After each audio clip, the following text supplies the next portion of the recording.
8 मई 1965 को Karl Robert dish, जो कि अंटार्कटिका में बर्ड स्टेशन पे काम करते थे, लापता हो गए। खोजी दस्तों को तुरंत ही भेजा गया, लेकिन उन्हें कुछ भी नहीं मिला सिवाय बर्फ में एक जोड़ी पैरों के निशानों के अलावा।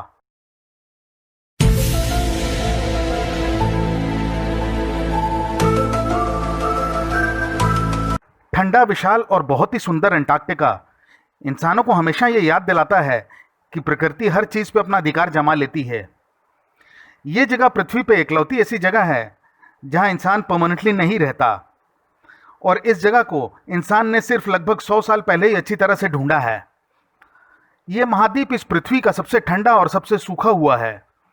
हालांकि अंटार्कटिका हमेशा ही बर्फ से ढका होता है, लेकिन वहां ना के बराबर ही बारिश होती है। इसी वजह से अंटार्कटिका ने लगभग 1 दर्जन से ज़्यादा लोगों की जान ले ली है और कईयों की ज़िंदगी तबाह कर दी है। इस जगह पे ना ही कोई पेड़ उगता है और ना ही कोई परमानेंट वाइल्ड लाइफ है। पिछली 1 शताब्दी से इस जगह से लापता लोग, मर्डर, जानवरों को अंधाधुंध मारना, बर्फ़ के नीचे पिरामिड्स और कई शहर होने की कहानियाँ उभर के आती हैं। 1965 की ये घटना एक ठंडी और अंधेरी सुबह हुई। 1 साल पहले 26 वर्षीय कार्ल रॉबर्ट्स, जो कि विस्कॉन्सिन से थे, ने बोल्डर लेबोरेटरी को ज्वाइन किया। उन्हें अंटार्कटिका जाने को कहा गया। वहां उनका ठिकाना था साउथ पोल से 600 किलोमीटर दूर बर्ड स्टेशन। अगले 6 महीनों में रॉबर्ट का ज़्यादा समय सेंट्रल रेडियो प्रोपोगेशन लेबोरेटरी के रेडियो नॉइज बिल्डिंग में काम करते हुए बीता। ये जगह मेन कॉम्प्लेक्स की बिल्डिंग से लगभग 1 मील दूर थी। दोनों ही बिल्डिंग एक रस्सी से जुड़ी हुई थी, जो कि तूफानों और अंधेरे के समय पकड़कर एक जगह से दूसरी जगह जाने के काम आती थी। रॉबर्ट ने इन दोनों बिल्डिंग्स के बीच बहुत बार आना जाना किया था। खैर, 8 मई 1965 को रॉबर्ट रेडियो नॉइज बिल्डिंग से निकले और उस विशाल वीराने में कहीं चले गए और फिर कभी नहीं मिले। वो सुबह 9:15 बजे निकले, जब तापमान -25 डिग्री सेंटीग्रेड तक गिरा हुआ था, लेकिन उन्होंने बहुत ही अच्छी तरह से गर्म कपड़े पहन रखे थे। एक बिल्डिंग से दूसरे तक जाने में आधा घंटा लग जाता था, लेकिन जब वो 10 बजे तक नहीं पहुंचे तो तुरंत ही उनके साथियों ने एक टीम बनाई और उसे उसी रास्तों पे भेजा जहां से रॉबर्ट आया करते थे, लेकिन उन्हें कुछ नहीं मिला। 11:30 बजे टीम को पैरों के निशान मिले, जो कि बिल्डिंग से उतरते ही दूसरी बिल्डिंग की तरफ ना जाते हुए दूसरी दिशा में जा रहे थे, जहां एक छोटी सी हवाई पट्टी थी और वहां राशन से लदे हुए जहाज उतरा करते थे। टीम ने उन पच्चीनों का 6 किलोमीटर तक पीछा किया, लेकिन तभी उन्हें अपनी गाड़ियों के लिए तेल लेने वापस बेस पे आना पड़ा।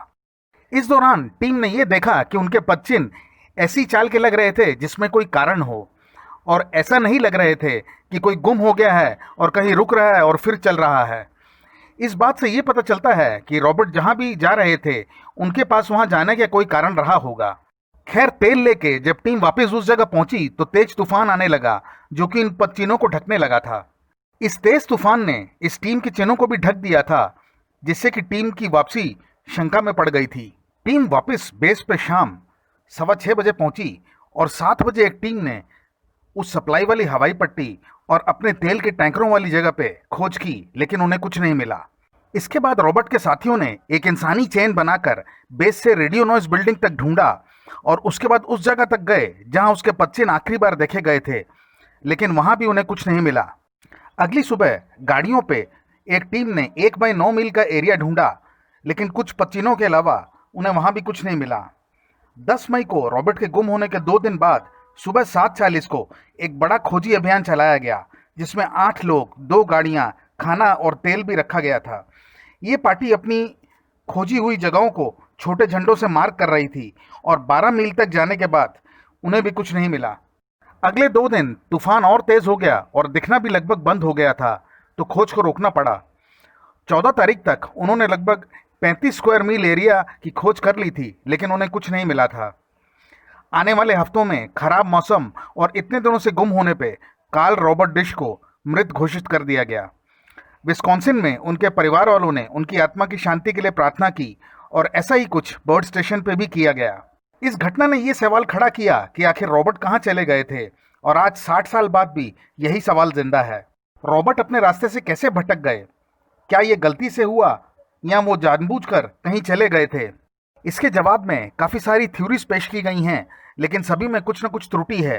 पहली थ्योरी के हिसाब से खराब मौसम को ही दोषी माना गया है। इसके हिसाब से जब रॉबर्ट बिल्डिंग से उतरे तो तूफान और कम दिखाई देने की वजह से वो अपना रास्ता भटक गए और दूसरी दिशा में चले गए। रॉबर्ट ने ये रास्ता काफ़ी बार तय किया था और ऐसा कम ही लगता है कि वो उस रस्सी को भूल गए होंगे जो एक बिल्डिंग से दूसरी बिल्डिंग तक इसी वजह के लिए बांधी गई थी।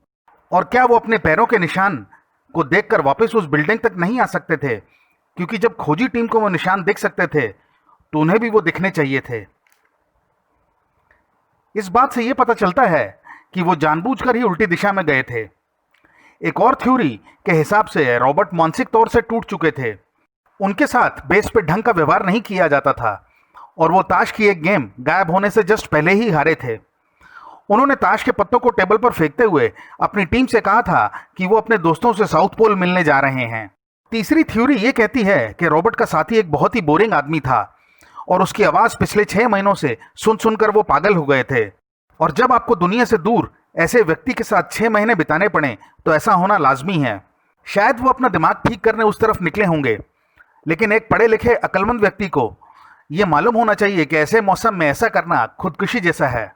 खैर, इन सब में उनकी बॉडी का ना मिलना सबसे बड़ी समस्या बना रहा। यह भी हो सकता है कि वो किसी खड्ड में गिर गए हों, जो अंटार्कटिका में एक आम सी बात है। कुछ लोगों के हिसाब से उनके पद चिन्ह एक जगह आकर अचानक ही गायब हो गए थे। उनके हिसाब से रॉबर्ट को हवा में ही उठा लिया गया होगा। खोजी दल के लोगों ने भी उस जगह के आसपास काफी रोशनियां देखी थी और अजीब सी आवाज भी सुनी थी, जिसका कि वो कोई कारण नहीं ढूंढ पाए थे। कहीं ऐसा तो नहीं कि बिल्डिंग से उतरते ही रॉबर्ट ने किसी को या किसी चीज को देखा और वो उसके पीछे पीछे चल दिए। यह भी हो सकता है कि रॉबर्ट ने उन रोशनियों को देखा हो और उन्हें यह लगा हो कि रोशन ड्रॉप करने के लिए प्लेन उतर रहा है और वो उस तरफ चल दिए हों। इस कहानी में एक और मोड़ तब आया जब रॉबर्ट का हस्की कुत्ता गस कुछ दिनों बाद अचानक ही गायब हो गया। लोगों के हिसाब से वो अपने मालिक को ढूंढने निकला होगा। ऐसा कहा जाता है कि 1971 में अंटार्कटिका के रिसर्च सेंटर में एक संदेश आया, जिसमें कि संदेश भेजने वाले ने अपने आप को रॉबर्ट बताया। उस संदेश के हिसाब से उसमें यह कहा गया था, दुनिया के लिए मैं मर चुका हूं और उनके हिसाब से मेरा शरीर इस बर्फीले महाद्वीप पर पड़ा है, लेकिन मैं कहना चाहता हूं कि मैं कार्ल रॉबर्ट डिश जिंदा हूं।